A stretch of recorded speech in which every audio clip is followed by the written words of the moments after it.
नमस्कार, मैं प्रीति शर्मा आपका स्वागत करती हूँ यूपी की आवाज पर। आइए नजर डालते हैं आज की कुछ ताजा खबरों। समाज में परंपरा, अनुशासन और कर्मठता बनाए रखने के लिए समर्पित निर्वाचित हुए बनारस के अशोक गुप्ता को अखिल भारतीय मातृवैश्य समाज अपना राष्ट्रीय अध्यक्ष मानती है। पत्रकारों के समक्ष ये बात रखी अखिल भारतीय मातृवैश्य महासभा के केंद्रीय संयुक्त मंत्री आशीष आर्य ने पचकुइयां स्थित मातृवैश्य महासभा भवन में बैठक आयोजित की गई। बैठक को संबोधित करते हुए केंद्रीय मंत्री आशीष आर्य ने कहा कि निर्वाचन प्रक्रिया द्वारा राष्ट्रीय अध्यक्ष निर्वाचित हुए वाराणसी निवासी अशोक गुप्ता ही मातृवैश्य समाज की एकमात्र शिरोमणि संस्था अखिल भारतीय मातृवैश्य महासभा के वैधानिक अध्यक्ष हैं। उन्होंने बताया कि बनारस बीट के चेयरमैन अशोक गुप्ता अक्टूबर 2021 में महासभा के राष्ट्रीय अध्यक्ष निर्वाचित हुए थे। निर्वाचन के पश्चात से ही सख्त और समाज के हित में निर्णय लेने की वजह से एक गुट के निशाने पर भी आ गए थे। तमाम आलोचना और विरोध के बावजूद राष्ट्रीय अध्यक्ष अपने निर्णय से डिगे नहीं और अब समाज के लिए कुछ कर गुजरने का जज्बा लिए कड़े निर्णय लेते हुए समाज सुधार की दिशा में कार्य प्रारंभ कर दिए। आशीष आर्य ने बताया कि प्रत्येक 3 वर्ष बाद होने वाले प्रतिनिधि सम्मेलन का आयोजन गत फरवरी में चेन्नई में दक्षिणांचल मंडल अध्यक्ष उमेश गुप्ता द्वारा किया गया था। उपस्थित प्रतिनिधियों द्वारा इस सम्मेलन में समाज सुधार की दिशा में कई निर्णय लिए गए। देश भर से आए 75 प्रस्तावों में से 48 प्रस्ताव पारित हुए, बाकी निरस्त कर दिए गए। इन लोगों ने आगरा मंडल के सानिध्य में अनाधिकृत अधिकारों का प्रयोग करते हुए निर्वाचित हुए अधिकृत राष्ट्रीय अध्यक्ष को हटाने की घोषणा कर नया अंतरिम अध्यक्ष मनोनीत कर दिया। जहाँ कुछ लोग ये समझने लगे हैं कि महासभा हमारी जेबी संस्था है और हम इस पर आधिपत्य स्थापित कर वित्तीय अनुमताएँ करेंगे, जिन लोगों ने दान दिया उनके धन का दुरुपयोग करेंगे, ये वही कारण है कि वो इसमें विघटन पैदा कर रहे हैं। मैं आपको विश्वास दिलाना चाहता हूँ, बहुमत समाज का हम लोगों के साथ है। हम निर्वाचित अध्यक्ष रहे हैं, हमारे वही रहेंगे। ये कुत्सित प्रयास ये है कि जो वित्तीय अनियमितताओं की जांच हो रही है उसको रोड़ा अटकाए।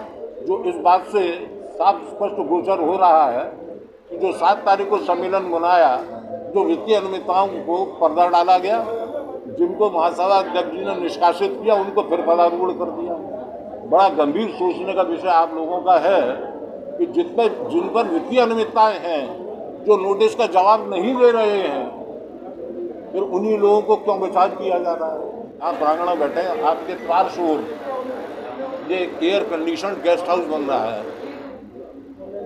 इसमें हम लोगों ने सबने भरपूर चंदा दिया है।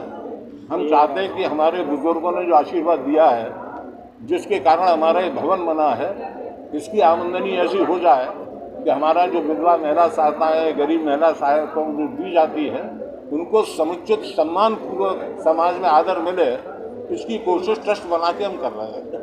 जो ये प्रकरण हुआ है 7/7 को जो प्रतिनिधि सम्मेलन किया है वो अवैध है, पूरी तरह से झूठा है।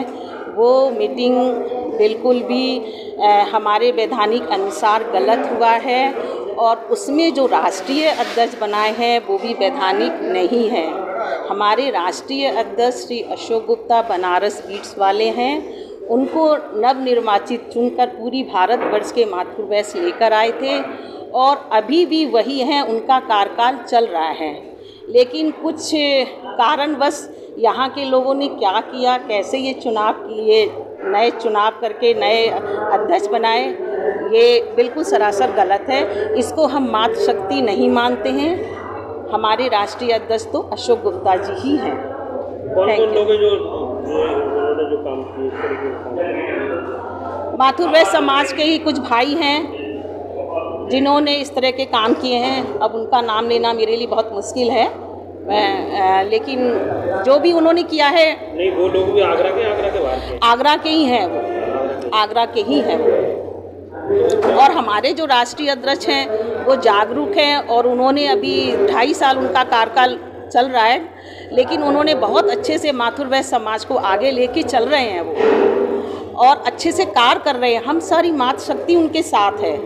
कि हमारे जो राष्ट्रीय अध्यक्ष जी, निर्वाचित जो राष्ट्रीय अध्यक्ष जी हैं अशोक जी, वही हमारे राष्ट्रीय अध्यक्ष जी हैं और सुनील जी महामंत्री हैं। इस उपलक्ष्य में आज यहाँ पर प्रेस वार्ता रखी गई। क्या क्या अनियमितता पाई गई है जिस संबंध में प्रेस वार्ता करनी है? अनियमितता तो बहुत सारी पाई गई हैं। एक्चुअल में पुरानी चीज़ों को उन्होंने उघेड़ के रख दिया और जितने भी उनके तिजोरियां बंद थी वो धीरे धीरे करके एक एक करके पिटारे में से निकालते रहे उनको। तो लोगों को बड़ी आपत्तियां हुई कि ये हमारी मतलब जो कारगुजारियां हैं उनको कैसे खोल रहे हैं, और उनको खोलने का अधिकार तो किसी को भी नहीं है। हम तो अब तक कुंडली मार के बैठे थे, अब हमारी ये खुलती जाएंगी तो उनकी पोल खुलने लगी तो वो सारे लोग इकट्ठे हो गए। जैसे इंडी गठबंधन इकट्ठा हो गया विपक्ष, बिल्कुल सेम वही कंडीशन हुई है यहाँ हमारे मातृवैश्य समाज में।